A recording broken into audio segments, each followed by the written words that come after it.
आसंताकाली ढेंकानाळ आसिबे मुख्यमंत्री नवीन पट्टनायक। जोरंदा महिमा गादी परिदर्शन करिवे प्रिय मुख्यमंत्री। सेठारे 112 कोटी टंकार शिलान्यास करिवे। एथिपाई चलचंचल होई पड़िछि महिमा गादी। रूपांतरीकरण पाई ही टंका मंजूर करिसेंती मुख्यमंत्री। गादी रे विकास सहित अंतरराष्ट्रीय स्तर में किभली यह एक विशिष्ट पर्यटन स्थल में परिगणित हेब प्रक्रिया आरंभ होइछि।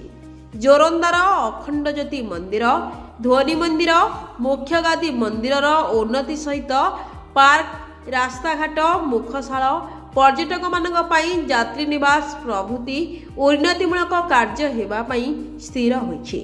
आसंताकाली उभय बकलधारी और कौपुनीधारी बाबांक सह आलोचना करबा सह एक साधारण सभारे जोग देबार कार्यक्रम रहिछि। पाखापाखि 50,000 रु ऊर्ध्व लोकंक समेत राज्यर कोण अनुकोणरू 20,000 रु अधिक महिमा साधु एकत्रित हेबे बोली सूचना मिलिछि।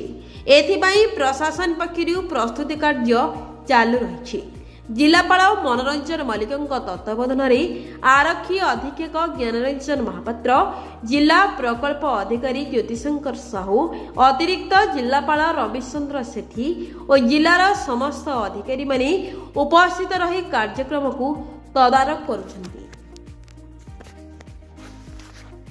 ढेंकानाळ गंदियारू मानस कुमार रिपोर्ट, ढेंकानाळ न्यूज।